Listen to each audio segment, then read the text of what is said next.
At www.spreaker.com, create your own radio show and find thousands of exclusive radio channels.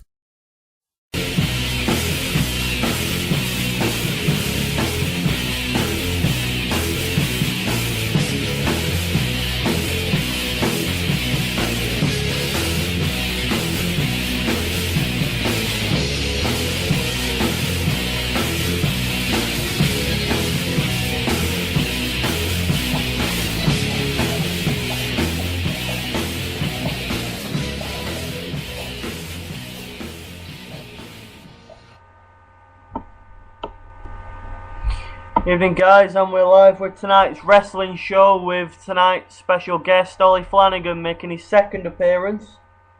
Hello. We've got a lot to talk about if we can fit it in tonight's show. First of all, we'll do as we always do, reviewing Raw, which obviously kicked off with Brock Lesnar and Paul Heyman, with Lesnar coming out calling out the ref just to say he's done a good job, and then recently after that touting that he was leaving the WWE after accomplishing everything he could. Ollie, what do you think about that? Well, he clearly hasn't accomplished everything he could because there's so much more he can do. To be honest, I didn't think he was going to congratulate the referee. I thought he was just going to hit an F5 on him or something. So I was kind of surprised when he just went, "Good job," and put his hand on his shoulder. Yeah, I think that was purposely intended to be a spin to the audience, but it worked. No, I don't think anyone expected that. But obviously, that was alright, I suppose. Seeing Lesnar at the start of an episode's rare. But then the tout saying he's leaving WWE pissed me off because this is the second time WWE have done this. He left it before he fought Triple H. So again, the storyline has no credibility and makes no sense. Because I genuinely think, again, it's a storyline, but that's just stupid on WWE's part. So, moving on from that, okay kind of start, I suppose. We had a 6-man tag match between Sin Cara, Kofi Kingston and R-Truth, who beat the Primetime Players and Cody Rhodes, because Cody Rhodes was again trying to pull Sin Cara's mask off, which cost them the match. What did you think of that one, Owen? I thought it was an interesting match in a way, but the ending was rather shit because the mask trying to take off the masked wrestler. It's happened all before and it's just pointless, really. Especially on Cody Rhodes. Honestly, why does he care about Sin Cara's mask? Exactly, it's annoying to me. The match itself, I suppose, was pretty bog standard for WWE, but it annoys me because, as you've said, they've already done this whole demasking storyline with Mysterio. And again, it was Cody Rhodes again, I believe, that tried it with Mysterio, one of the many people that did, which led to Cody Rhodes' face getting disfigured, I believe. So it looks like they can't put Sin Cara in any good storylines at the moment. They've got nothing for him. Or Cody Rhodes, for that matter. Yeah, true. So it's just stupid waste of my time, really. I don't like it at all. It annoys me. Again, the match itself, more fucking matches between the tag champs and the Primetime Players. It's like the Primetime Players are the only tag team that exist. PTP are dead now because they haven't got AW. Yeah, they've lost. He pretty much made them. They're just boring now. True, very true. They've lost a lot of well, I don't know what to call it. They lost a lot of their what made them different, what made them stand out. And did you see, I'm not sure if it was in this match, but someone had, I think, was it a SummerSlam? When someone had a sign saying AEW should be here and it got confiscated. Yeah, I did hear a bit about that. Yeah, that was pretty stupid. Yeah. WWE just being overprotected morons once again. But sadly, hopefully, some new tag team comes out and gets pushed. Oh please! Tag team division is so shit. Yeah, we're all sick of the current standard and the current PTP getting pushed to nowhere to lose every week. So moving on from that, next up we had AJ responding to CM Punk's tout, saying that he wanted to announce the next #1 contender for his title. She obviously said she was fine with it as long as she approves and agrees with Punk's choice. Not much to say really though, but anything to add to that? There's nothing really to say to it. She accepted his request, that's pretty much it. Exactly. Then, It's filler. yeah, countless filler. Then we obviously had Ryback appearing once again with his new theme tune, defeating random local competitors. They don't even get a name anymore, they're just classed as local competitors. I hate his new theme tune. I don't like it very much. That's alright when the lyrics come in, but the first bit, food, me, more, it's just stupid. I don't think it's going to last much longer. I've heard all sorts of stupid things though. That Ryback's even being moulded to be the new John Cena, which makes no sense to me whatsoever. What? Who said that? When I say new John Cena, I mean the new face of the company when John Cena quits. Oh god, no. Exactly, I've heard all sorts regarding Ryback.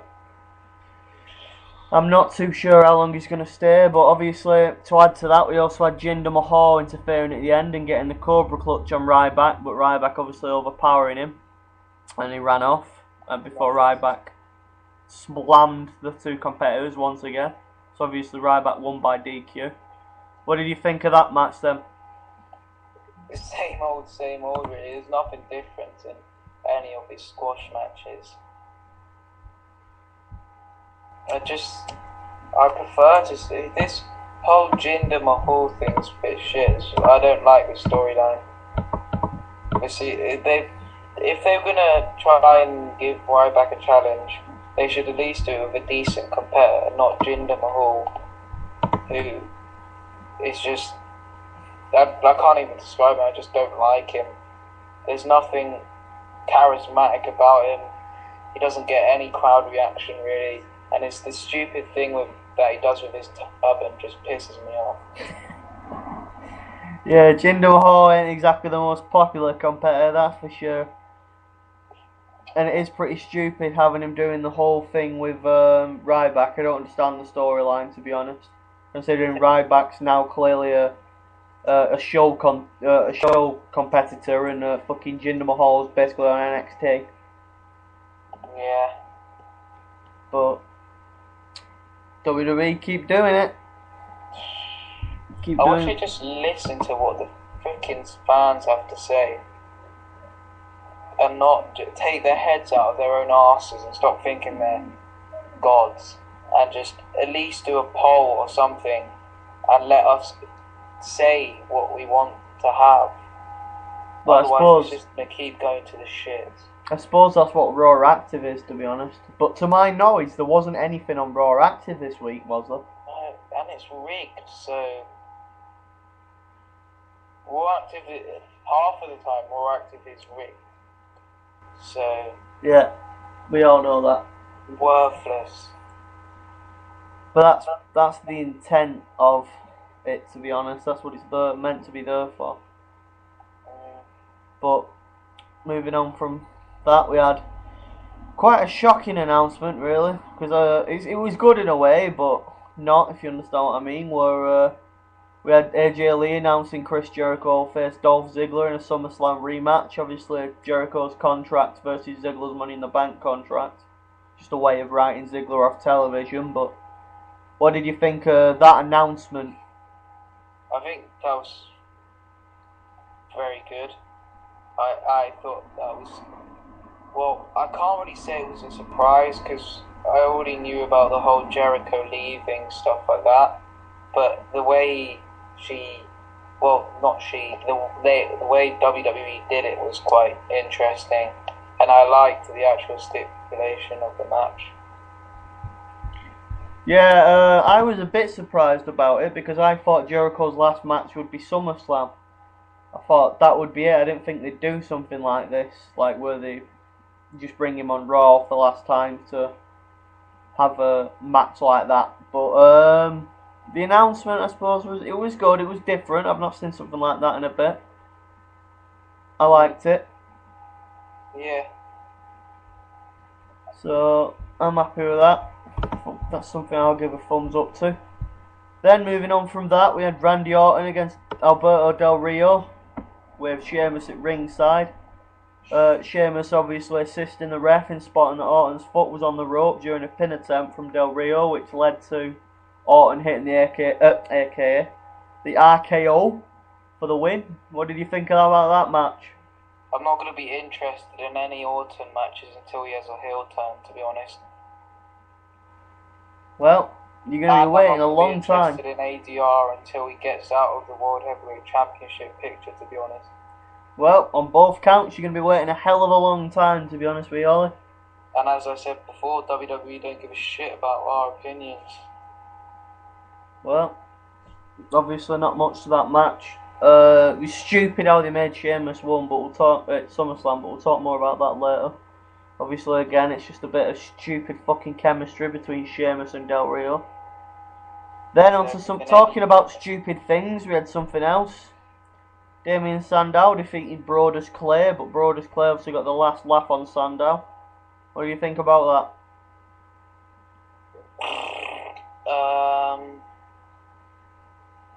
What, the Brodus Clay versus Sandow match? Yeah.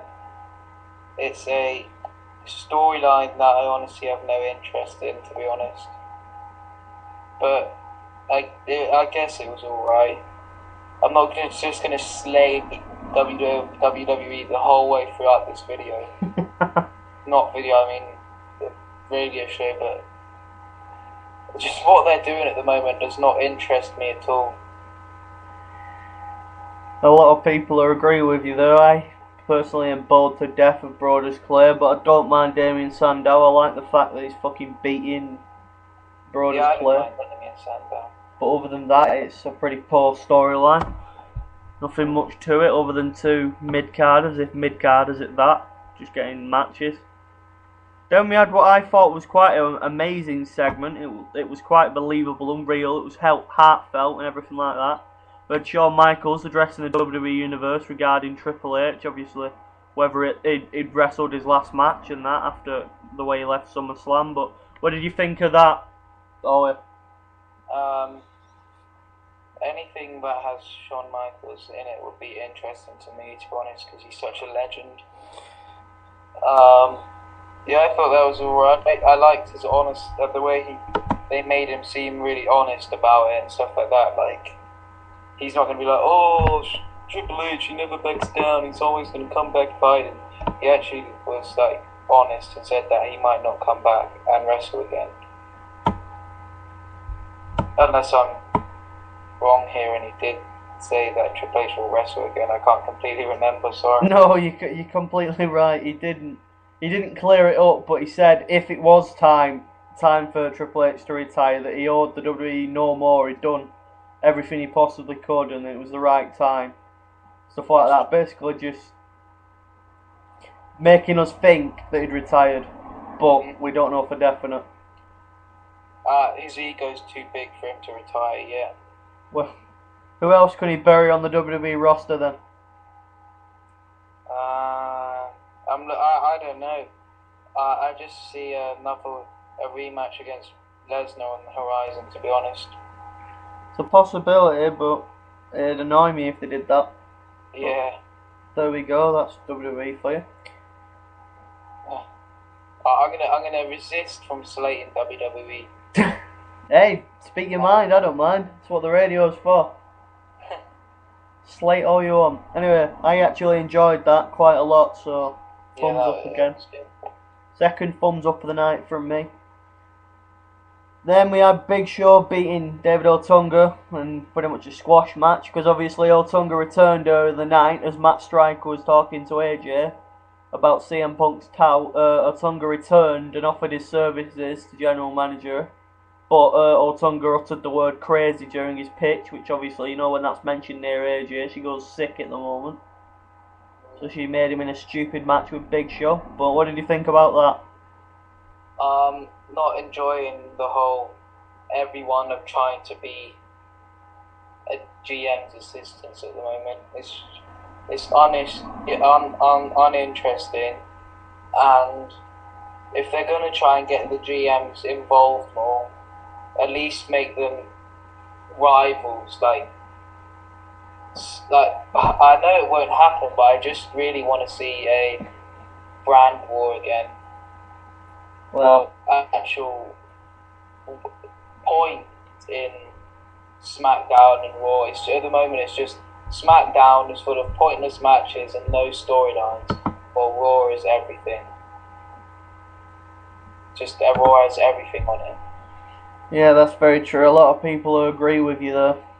It's just Raw's now clearly the main show. There's no, at least before you could have argued there was a competition. Yeah. Now Raw's quite clearly the main show. Obviously it was known as Raw Super Show for quite a while. Mhm. But I don't think, like you say, we're not going to see a return of brand warring, but in terms of Otunga himself returning, I don't really have much. I don't mind him. He don't annoy me. He doesn't. Yeah. He's all right, Otunga. He's just got the typical cocky heel. Yeah, but he's got a little bit different to him with this whole law degree shit. Yeah, I don't mind that, to be honest. No, I don't mind it. But they've obviously just given him a match to bring him back and obviously make Big Show look fucking monster again. Yeah. The way Cookie crumbles at the moment. Mhm. Moving on from that, we had the Daniel Bryan and The Miz tag match versus Kane and Zack Ryder, Yeah. which ended in a no contest because Daniel Bryan ran away from Kane before Kane went crazy, throwing Timekeeper around and smashing the ring steps about, then choke slamming and tombstoning Zack Ryder. What about that? What are your thoughts on that match and then what happened afterwards? That was alright. Kane's still pretty.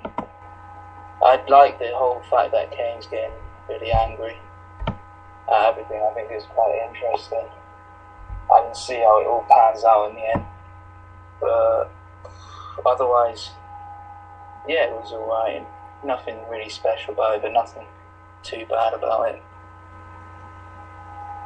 Yeah, exactly. There was nothing too bad, but again, nothing special about it.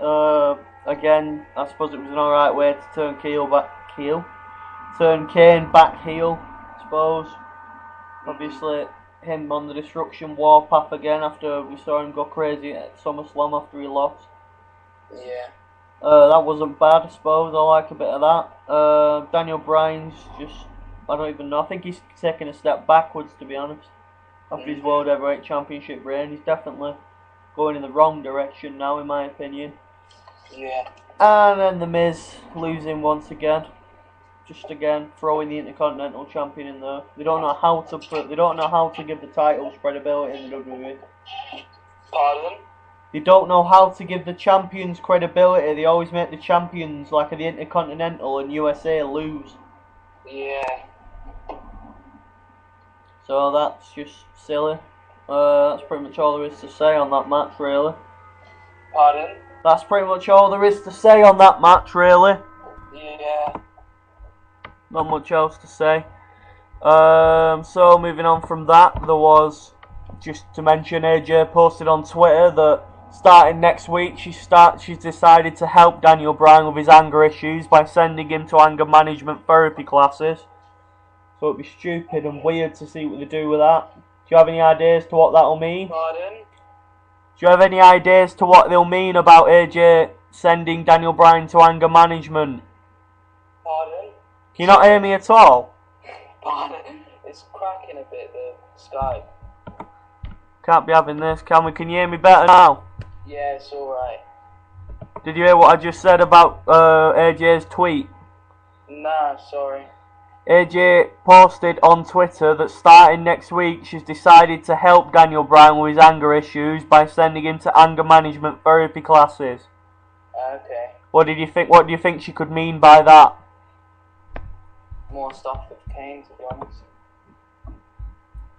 That's all it is. They're just trying to promote a Daniel Bryan Kane rivalry. which again isn't very good in my opinion. Nah. Suppose it gets them both active, but it's not the best storyline I've ever seen in my life. Then we had a Divas Battle Royal, which I always enjoy, because I'm usually bored of the Divas one-on-one, so it's always fun when they just throw them all in the ring. Yeah. Do something with it, that's all. I don't mind that for a Divas thing.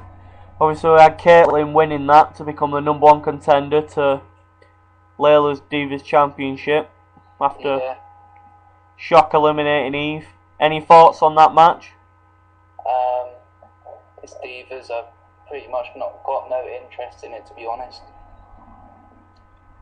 Suppose nothing to really. Until they bring back some legitimacy, if that's the right word, into the division, then I get some interest. But there's no storylines or anything at the moment. True. I should also mention Beth Phoenix didn't compete in that match because she's took some time off recently due to the death in her family. Okay. Just for anyone that may have wondered. Then we had the much awaited Dolph Ziggler versus Chris Jericho rematch, which obviously ended in Jericho losing, having his contract terminated. But as Dolph Ziggler showed off as what he does best, Jericho wasn't about to leave quietly as he left WWE with a brutal briefcase attack on Ziggler and then laid him out with a code breaker. That was a good way to end it, to be honest. Yeah. I like that. Obviously, Jericho won his last pay-per-view, which gave him a bit of credibility, but Ziggler won this one to push him a little bit. But it let people know that Jericho's not completely dead. He still does things like that. But what did you think of that match as a whole? I think it was a decent match. Two good wrestlers competing against each other, and I enjoyed the ending, yeah. Well, that was the main event match of the night, obviously, because after that we had the closing segment, again, where it wasn't a match for the second week running. Which I don't understand, really. You should have a match leading on to a promo segment, rather than the promo segment making no sense to the main event. But that's the way WWE want to do it. Let them do it that way. But quickly, because we've got a couple of minutes left in this broadcast, I'll talk about the main event, which was CM Punk confronting Jerry Lawler and John Cena. But Punk said he would name Cena the #1 contender if Cena admitted that CM Punk was the best in the world, to which Cena refused. And then, obviously, Punk demanded Lawler apologise to him, which he did. Then he also demanded that Lawler admit Punk is the best in the world. And obviously, as he refused to do that and he walking away, Punk kicked him across the back of the head. So what did you think about the closing segment for Raw this week then? I thought it was quite interesting, and since I am a Cena fan, unlike a lot of people in the group, I guess I can say I liked him being #1 contender again, even though it's wrong in a way, because they need to let some young talent come through. But then, and I know everyone hates Lawler, so they're happy that CM Punk kicked him in the back of the head, but I'm just hoping that means him going full-blown heel, but I'm not too sure. Yeah. I don't know what that's exactly indicated, to be fair. I don't know why they're going with that. But Cena coming out being the #1 contender, if it's a one-on-one, I don't know if I'd like it or if I wouldn't, because I have seen it a hell of a lot. So I don't know if it'd bore me now, but I don't know who else there is really now to be #1 contender. So I suppose fuck it, give Cena it again. Yeah. But as for the whole King CM Punk thing, I very much enjoyed, because I think Punk's in everything Punk says he's right. He's just making him out to be a moaning git. Or he's moaning for shit, but he's right about what he says. So obviously, him kicking Lawler and Ed was an enjoyment to a lot of people out there, because Jerry Lawler's gone very fucking stale and boring as a commentator.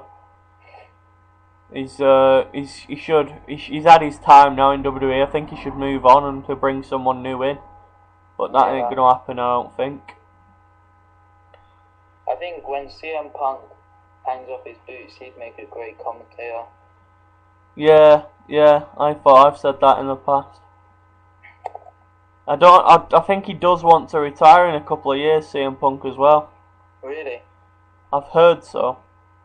Because he wants to retire with his body still in decent shape. So he can enjoy his later life. So I don't think there's many more years of CM Punk, to be fair. Oh well. So we'll see what happens with that, but as for that being the main event to this week's Raw, then I wasn't too enthralled by it, but I didn't mind it. Obviously the CM Punk thing was funny, but the Cena being number one contender was predictable as hell. Yeah. As always, everyone knew it'd be him. There wasn't any even indication it'd be anyone else. It would have been funny if that's how Wade Barrett came back though. Yeah, that would have been good. Would have made a little bit of sense, if none. Well, knowing WWE, I wouldn't have been surprised if it was Santino. That would have made absolutely no sense at all, but yeah, I know what you're saying about WWE. He came out with some bash buddies saying, I am number one contender. Yeah. Whatever they are, those little soft toys. Yeah, exactly, I know what you mean. But all Hornswoggle even, I wouldn't have been too shocked at that. That would have been ridiculous. I think I'd have stopped watching now if they did that. But overall then, what did you think of Raw as the 3 hours in general? Because Tom thinks it's the best 3 hour Raw they've produced since they went 3 hour. I think it was alright. I'll give it a 7 out of 10. Yeah, it was okay. It was solid in place. I'll agree with the 7.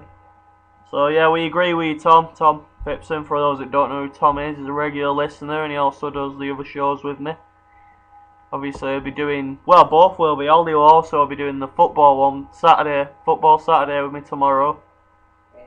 Just give a bit of promotion to myself now while I'm on the chat, but I'm back onto wrestling. That's this week's Raw in its entirety. We've got 2 minutes left of this broadcast, so I won't bother getting into anything else in this. I'll just quickly ask, what WWE wrestlers do you think would do well in the UFC? Am I allowed to say Brock Lesnar? Of course you are, you can say anything you want. Brock Lesnar. Of course, Lesnar did okay in the UFC when he was actually in there. Anyone else at all that's not been in the UFC? Nah, no one's got. I don't think anyone's really got the physique for UFC yet. They're used to hitting to get their heads against the mats and not getting kicked in the face. While in UFC, it's a real thing. What about John Cena, even for a joke? He'd be brilliant. Only joking, he'd be poor. And I don't even rate Cena's wrestling talents. I just like him because he was my favourite wrestler when I was a kid. So I've liked him ever since. If I started watching it properly 2 years ago, then I probably wouldn't have liked him, because I've watched it when I was a kid and then stopped watching it. I just like him from when I first watched WWE. Yeah, that's understandable. I can understand everyone likes certain people. I don't mind Cena, I quite like him, but I don't like his character at all. His character's grown stale on me. But that's not really his fault. I've heard rumours that he even wants to change his character himself, but they're just rumours. I can't confirm anything, it's just reports of things like no DQ and stuff like that. Go on, sorry. By the way, Liam, I like Trains Reynolds' thinks Mason Ryan would be good in UFC. There you go, that's one person to shout out there. Thanks for that, Ollie. That's all we've got time for in this part of tonight's episode. We'll see if we can get back to you soon. Thanks, guys. This is Spreaker Web Radio. And we're back live on tonight's second part of the wrestling show with tonight's special guest, Ollie Flanagan. Good day. We covered the review of the Raw, Monday's Raw, in the first part. But in this part we should obviously touch base with SummerSlam happening on Sunday. So we should talk about that, and we've also got a couple of questions from the audience. Okay. So let's start off with the SummerSlam review and the pre-show, which was Antonio Cesaro beating United States champion Dolph Ziggler. What the hell am I on? Beating Santino Marella for United States Championship. What did you think about that match then, Ollie?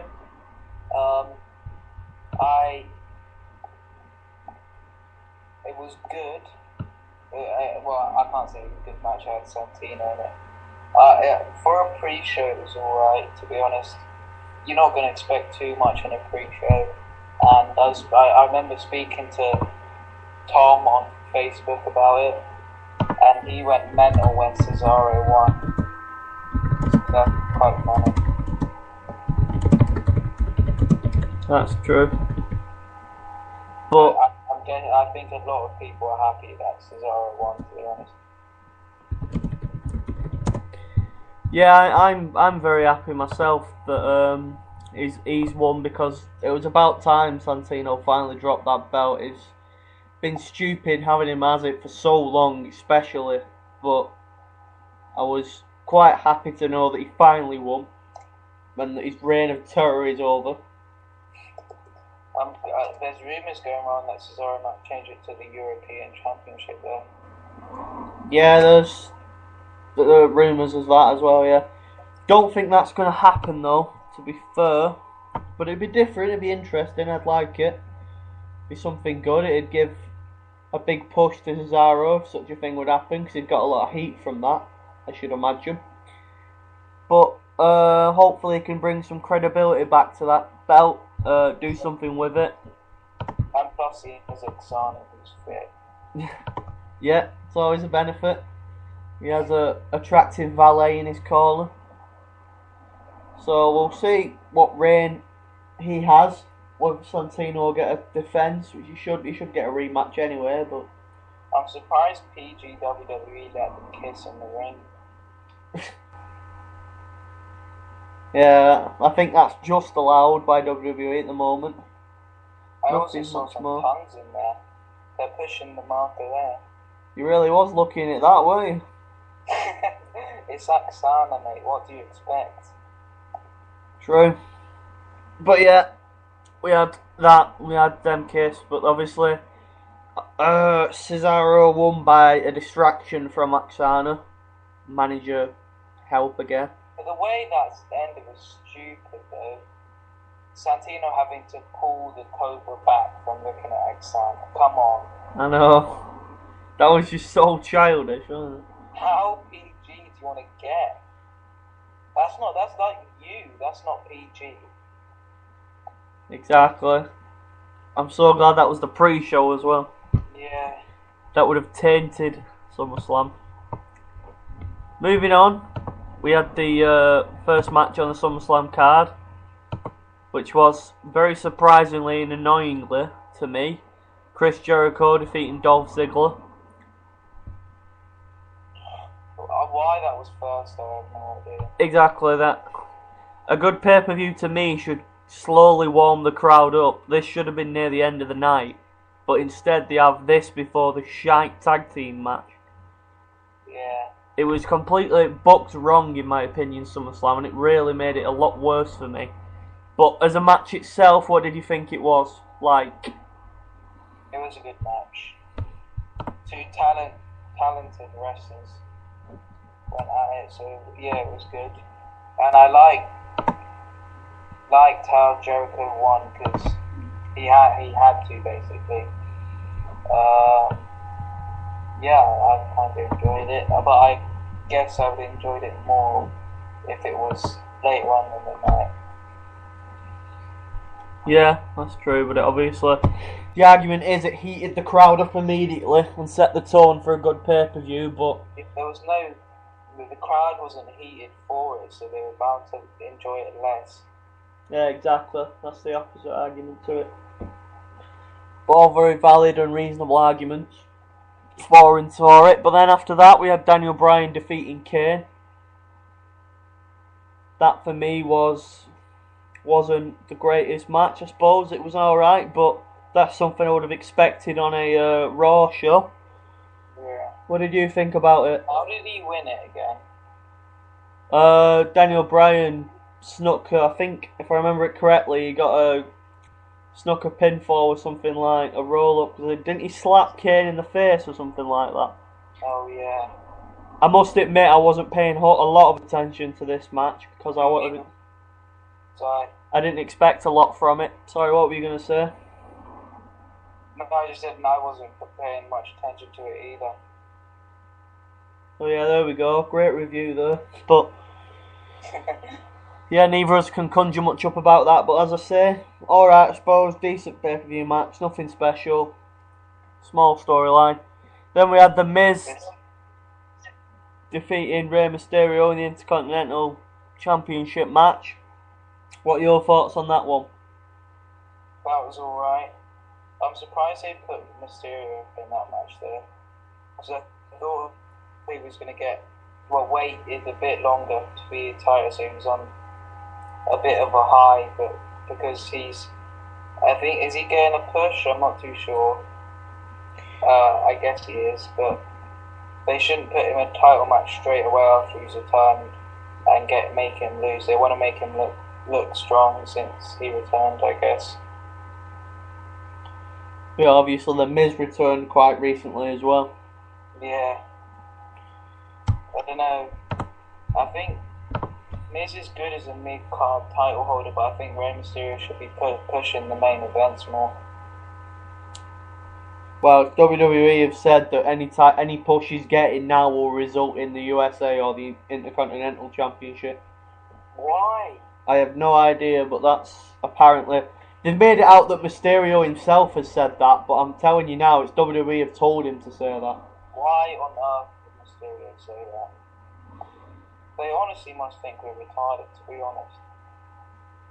Well, that's what happened, so yeah, they must... Oh, 7-year-old kids can't think any better, to be honest.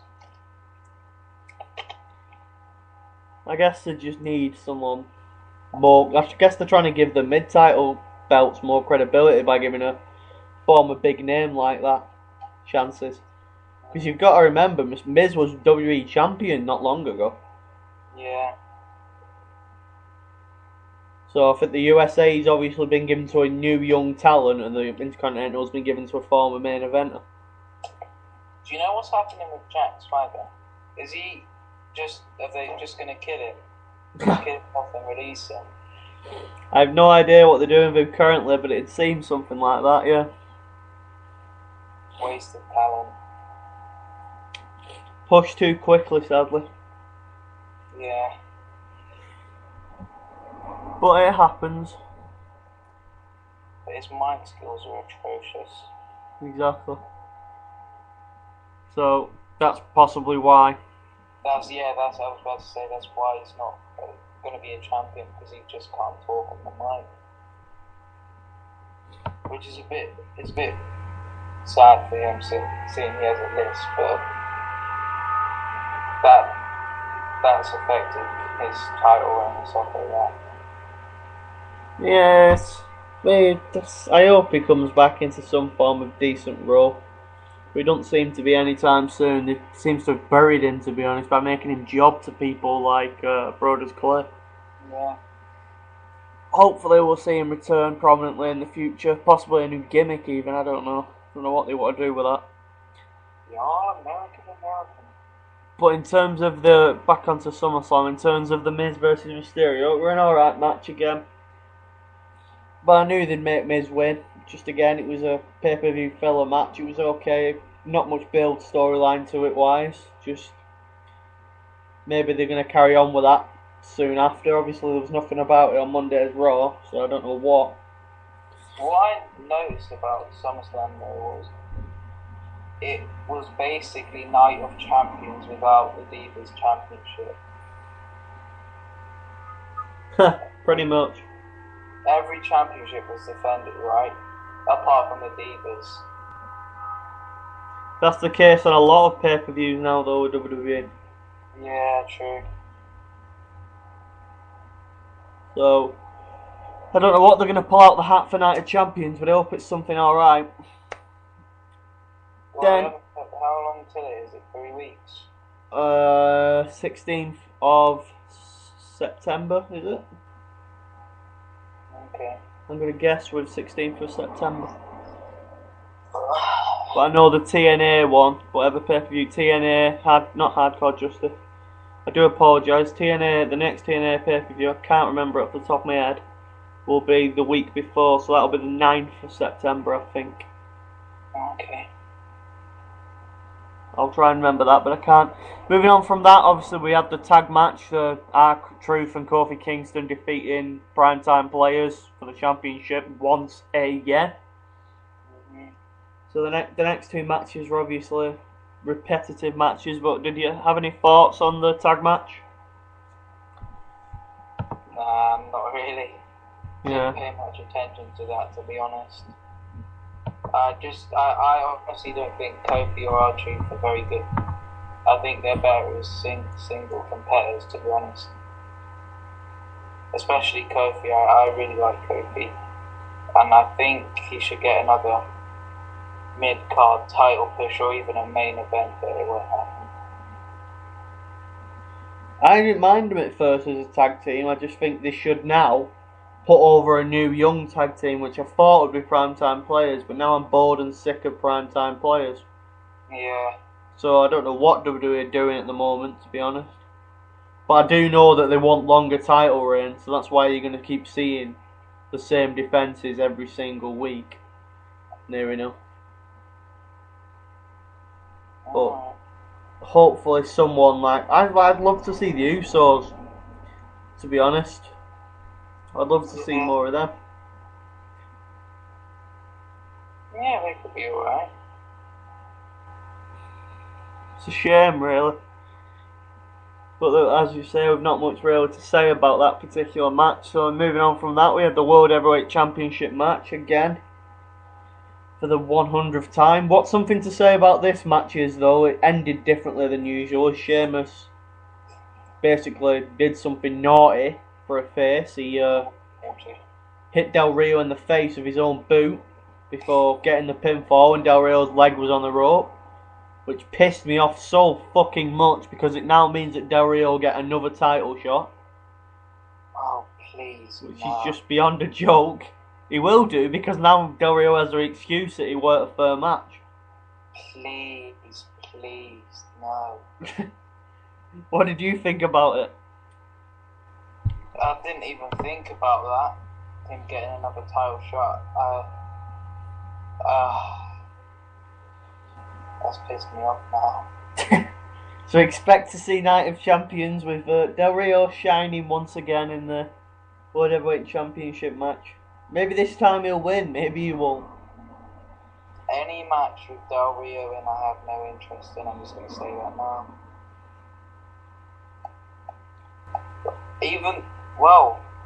I'm kind of contradicting myself here, because a few weeks ago I said I really like Del Rio, but he's got really boring lately, which is unfortunate. Well, I'm the same. I've liked Del Rio. I'm one of his fans, but I'm just fucking bored of the fact he's getting title shots every 5 minutes for no reason. It's just because I'm bored of him getting all the title shots. But we'll see. I don't understand what the fuck they're doing with Sheamus at the moment, to be honest, after SummerSlam. It makes no sense to me. But I'm not WWE board of creative staff, so Let's see what they come up with. See what they come up with. Moving on from that, obviously not much to say again. We had a stupid, crappy live performance from Kevin Rudolph. Oh, that was atrocious. That was absolutely atrocious. As you can tell, we're not big fans of this pay-per-view. Neither was I a big fan of Raw, to be honest.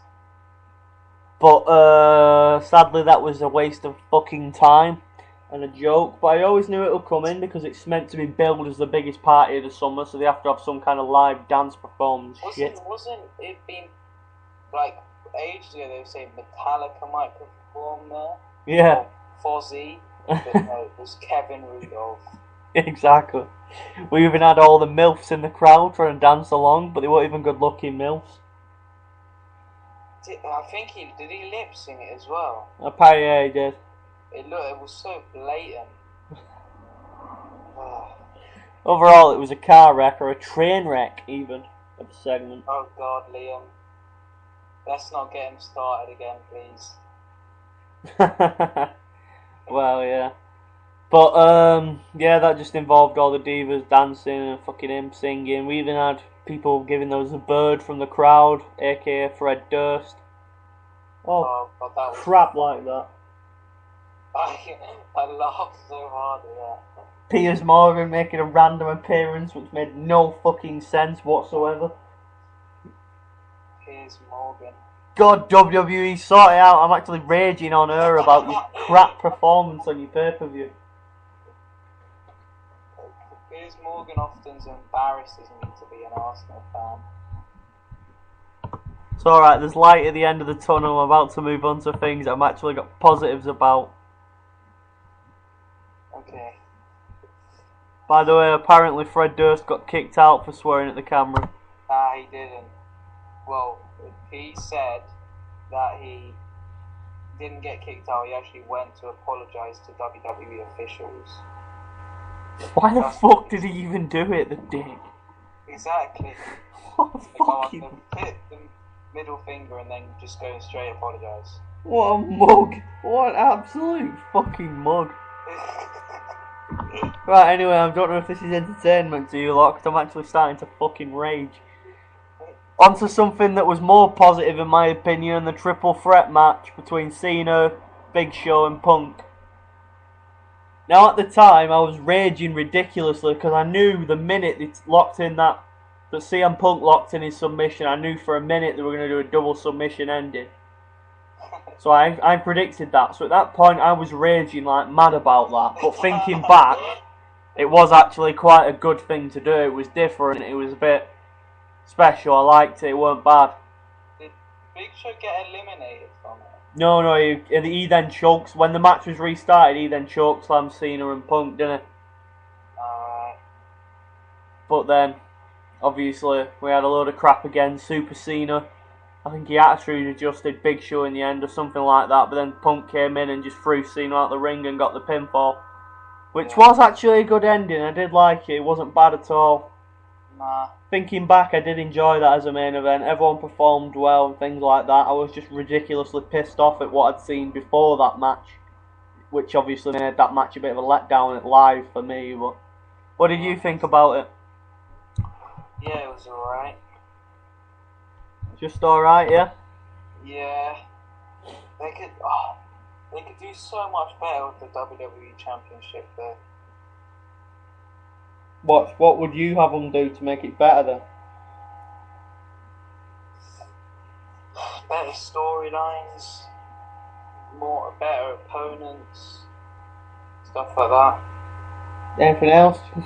Any particular thing you can think of?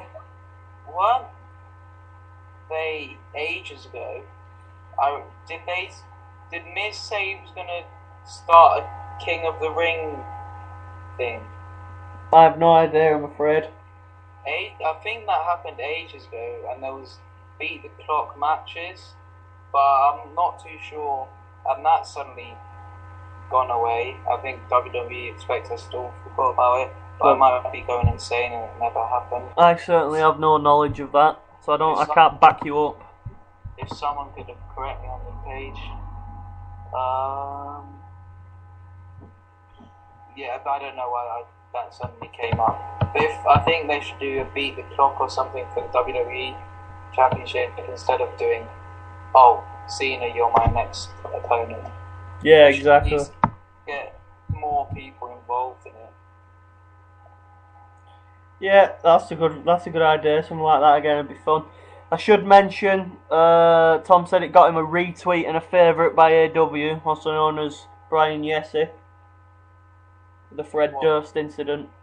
Oh yeah, I saw that. So I just want to shout that out. Tom Pipson there. But yeah, moving on from that match, we had the main event and the whole frigging reason I bought the pay-per-view. Brock Lesnar versus Triple H. First of all, before I even say a word, what did you think about that match? It was good, I think. I'm not too sure. Yeah, I think it was alright. Nothing much to say about it. I think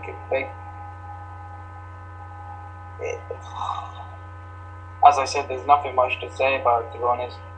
My mind's gone blank on it. Yeah, it was alright. The ending was a bit unrealistic. You can't just hit your finisher on someone and then a second later be put in their finisher. It's a bit stupid. Right, let me help you out. He seems to be struggling a little bit.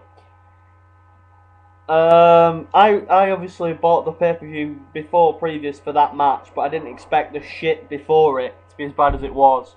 So this match was tainted for me, but I enjoyed it. It was a good match. I love seeing Lesnar in the ring. It's always something different. They both played it quite well. What's that? I like Lesnar instead. Well, good input. Yeah. So both put on a good performance overall in the match. I was very happy with what I saw and what I was given. If they'd have left it where Brock Lesnar won and then ended the pay-per-view, it'd have been a whole lot better than the whole Triple H let's walk around like I'm pissed apologising. That annoyed me. Ended it on a sour note once again. It made no sense. I was confused to what the hell was coming next. And instead he just had him walking off up the ramp. I thought, seriously, this has to be. Because I tell you what made it even more confusing for me. Now, I don't know how many people knew this, but a friend of mine I was watching the pay-per-view with called Danny, I know he's just been listening, but he's just gone to bed. He'd told me previously there was a legend behind the scenes at SummerSlam that night, but he didn't tell me who. So I genuinely thought that end bit was going to get another legend to appear. But it didn't, and I got confused. But after the pay-per-view, he told me that the legend behind the scenes was none other than Mike Tyson. So obviously it would have made no sense for Mike Tyson to come out, obviously. So, but I didn't know that at the time. But that's what confused me even more at the point. But overall then, what did you think of SummerSlam as a whole? Not worth my 15 quid. Wasn't worth mine, I know that much. Definitely not worth my 15 quid. Overall, it was disappointing to me, but the two main event matches, so to speak, were alright, but I was always going to buy it just for the Brock Lesnar match. But I was hoping that they'd give me something better in the matches previous. They didn't. Sorry. It's okay. As long as you survive. But yeah, that's my take on the whole SummerSlam pay-per-view. We've covered it all roughly there. I think we've done quite well. So we'll just move on to a couple of questions we've been asked. What storyline could have been really good but WWE ended up failing it? What got any of them to say, Ollie?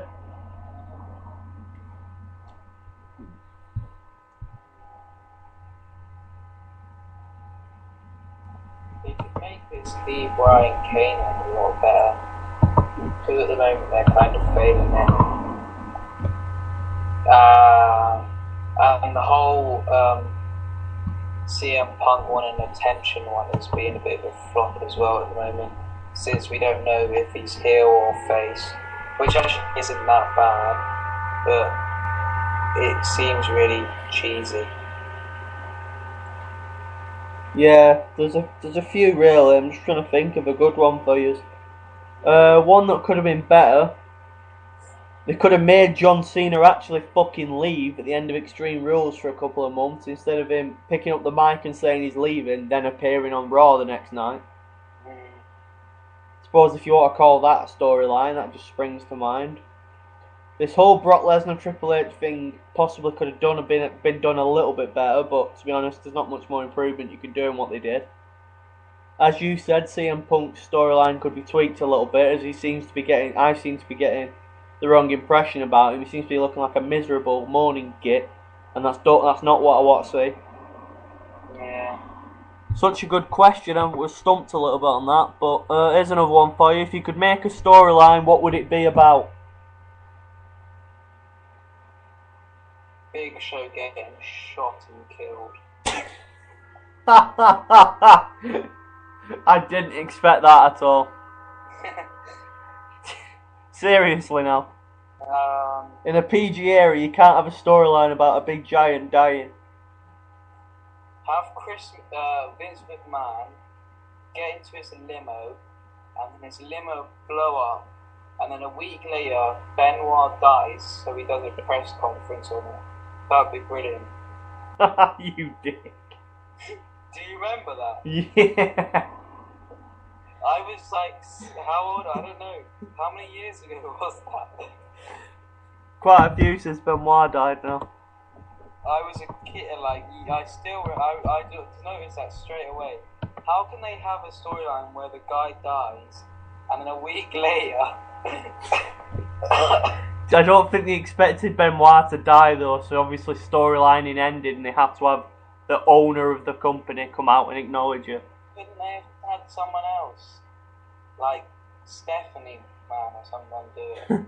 Not the person who's meant to be dead. Well, stuff like that is obviously out, it comes out of storyline, but moving on from that at rapid pace. How much influence do you think Linda McMahon's campaign really has on the way WWE is run? E.g. with the shows, the firing of people and the storylines and ratings? Oh God, I think she plays a big part in it because all that thing running for whatever she's running for, is it Senate? Yeah. Well, yeah, because she wants to have a good. She wants. What's the word? She wants to have a good campaign with good press. On her, I guess. She wants WWE to be reflecting well on her so she doesn't look bad in the media, I think. So they've made it so there's no blood, there's no swearing, apart from Fred Durst, of course. So yeah, she wants to look good. I think that's not a very good answer. Sorry. It's all right. You did your best. We got there in the end. It'll do me nicely. She does have a lot of influence, really, because obviously, as Ollie's just said brilliantly, WWE needs to be a positive. You can't have anything like it used to be, where it'd reflect badly on a whole campaign. So obviously, Fred Durst and AEW haven't done her any favours, but that's why they got fired. Well, AEW got fired, and Fred Durst has no affiliation with the company, and we'll never see him on TV again in WWE. Moving on from that, I should mention the last question was from Tom, and the two earlier questions were from Liam Reynolds. Tom Phipps and Liam Reynolds. Thanks for the questions, guys. I'll just get to Liam Reynolds' last question of the night. Do you like trains? Well, I'll quickly mention that. Yeah, I like trains. What about you? I love trains. Well, we're into the last minute now, so do you think if Linda wins, WWE will go U-rated and be on kids' TV in like 10 years' time? I think they took the first step with that show called Saturday Slam. No, I doubt it, to be honest. That would be absolutely ridiculous because it's still a sports entertainment wrestling company, and to have it on Saturday morning kids' TV would make no sense because they're still hitting each other, even if it is scripted and things like that and there's no blood. they still are literally punching each other. So it's going to encourage kids of a younger age to attack each other, which is not the right message we need to be giving. But that's all we've got time for on tonight's show. Ollie, I want to thank you for coming on. You've done me a huge favour. It's been great having you on as always. Thanks for all the questions, any listeners. Thanks for any first-time listeners. Thanks for listening. Thanks for the continued support. And Ollie, anything to say? I like trains.